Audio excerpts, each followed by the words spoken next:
his first escape was when he was 4 years old.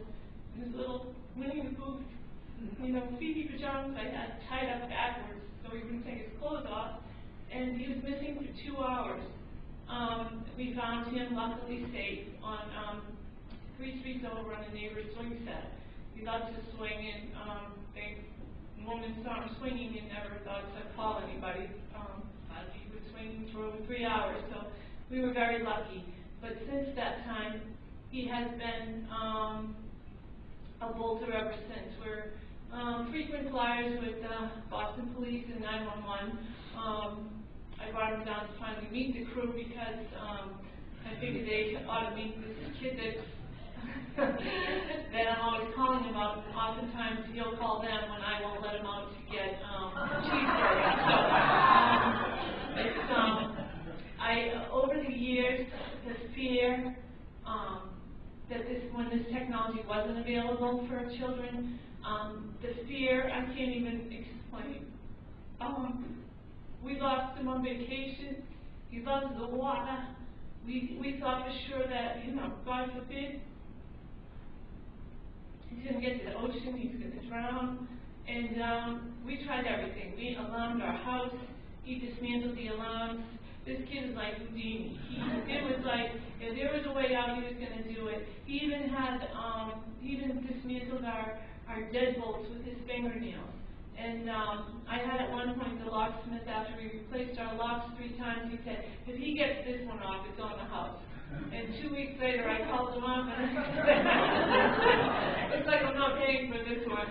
But I've been very fortunate that, I consider myself blessed. That is the only thing I can say. Lucky and blessed that for all the times he's escaped. And Michael is a big boy. I have 6 kids, and he's my 3rd. He's 6'3", 296, and he's got a size 18 sneaker. So when you see a child, typically when he does bolt, he's either naked or in his underwear. He could definitely scare someone off. So we've been very fortunate that every time he's escaped, we have found him. The worst was we were on vacation, and he was gone for 2 hours and 45 minutes, and it was right after Hurricane Katrina. We know he loves the water, and he ended up, I don't know why, I must have had a guardian angel following me or him, but I called 911, and they said, could you give us a description, and what is he wearing? And after I gave him the description of Mike, I'm like, don't think he's wearing anything. But he, for whatever reason, he was so close to the water here, and he was so close to the beach, and he ended up in some man's house watching a Clint Eastwood movie in his bed.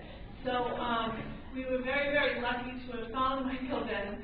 And for our family, I can't tell you the peace of mind. It's like, we take for granted, we put smoke detectors in our home because it's a safety precaution. And now we can offer our children this LoJack. It's just, every child that's at risk of wandering or bolting shouldn't be not be able to get this technology. It's amazing technology. It's given our family such peace of mind. And now Mike is so good.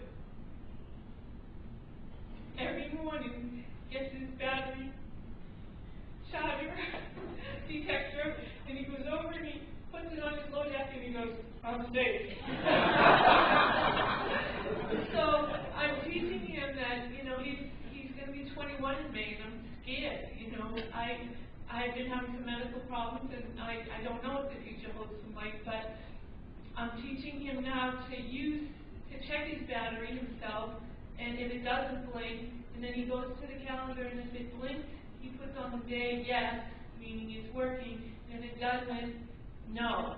And then he says, I need help. So I'm teaching him to teach himself to be safe. So if down the road, it's not my intention for him to ever leave me, but, if he does have to go into a group home, I want him to, be able to know that he can be safe. So, I